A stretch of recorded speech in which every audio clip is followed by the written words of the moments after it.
Hello everyone, hope you're having a wonderful day. Today is June 6th, which means that we're getting a D-Day event for Enlisted.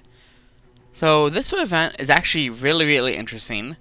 I'll put a link to it in the description below. But we have a couple new interesting casemates that we're getting. The Alecto for the Allies, and we're getting the Sturmpanzer I for the Germans. Both of these are open-top casemate vehicles. They're very large caliber cannons. The Alecto has a 90 or 95 millimeter cannon, and the Sturmpanzer has 150 millimeter or 6-inch for people who use the Imperial system, and that is pretty close to the Kv2. The Kv2 is 152 millimeter, so it'll be very similar performance to those cannons. The Alecto is able to penetrate, I think, around 100 millimeters of armor with its heat shell, at least based off of the War Thunder version. And the Sturmpanzer can penetrate around 160, and its HE shell could penetrate around 60 millimeters of armor. So even its HE will be deadly. These will be kind of fun vehicles. We kind of need some more close infantry support vehicles. They are open top, so you have to be kind of careful about them in urban environments. Your crew can get sniped out of them fairly easily, and they're not very well armored anyway. I'm not sure what BR these will be in. I don't know if it actually says. Oh, it does. BR 2 for both of them, which is actually probably a pretty good spot for them.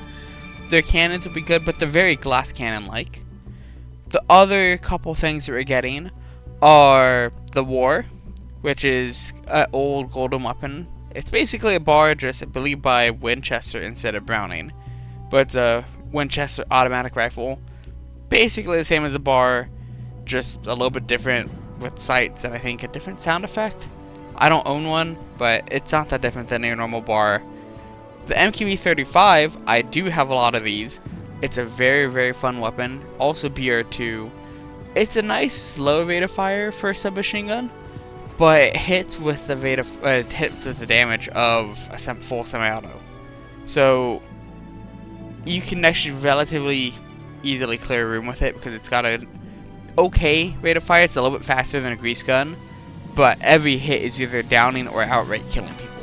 So it's a very potent gun. I use it a lot. My brother, my dad use it a lot. It's up there as one of the top golden weapons that has ever been out for Enlisted. Similar to the Kurs in reputation, although not quite as good as it. And it's a BR2. So this will be a very nice weapon for anybody to have. But overall, it's a pretty good event. Like I said, the Alecto is, it's based off of the Hopkins, which recently got added to War Thunder.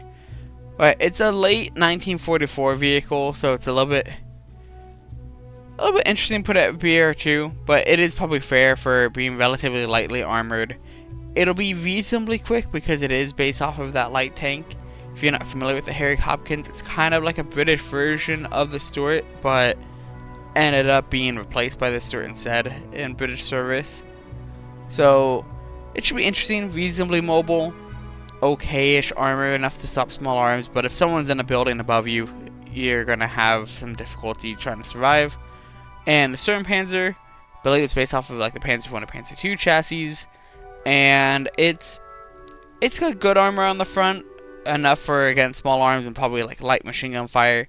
But for either of these vehicles, if there's a tank looking at you, you're gonna not do so well, but you will be able to kill them almost for sure. I'm curious to see how the HE actually works for these vehicles. Enlisted is kind of hit or miss with HE effects. Sometimes you'll hit a guy and he'll just completely tank it and live. Other times you'll wipe out like 15 guys at a time, so it should be interesting. These are much larger caliber cannons at these BR than normally what you have. I think like the Sherman 105 is a BR3, the KV2 is a BR4, so there's nothing at this battle rating that has such a large caliber cannon. I wonder if these are going to end up staying here or if they're going to end up being too powerful. But overall, this is probably one of the best events they've done in a while. It's also partially overlapping with their Battle of Midway event, so you can kind of do both of them at the same time. This one is just a standard point system. The other one is using just completing specific tasks. And also for the D-Day landings, they have a couple premium squads that they're bringing back They're okay. They used to be kind of the starter squads for the Normandy front when that was just its own separate front before. One is M3 Grease Gun Squad. It's just a modified grease gun, not that different from a standard one. But it has been updated recently for the new standard with Premium Squad, so you get an engineer and an AT soldier slot in there as well. The other one is just 5 Guerrilla 41 engineers. It's really not that special. You could get the same thing by just having a normal engineer squad. But again, it also does have a slot for either an extra engineer, bringing it to 6, which is a normal amount, or you could add an AT soldier. Nothing too special. I don't know if that's really worth it, but if you're interested in getting a premium squad, those are available for a limited time. Hope you guys enjoyed, and I will see you guys in the next video.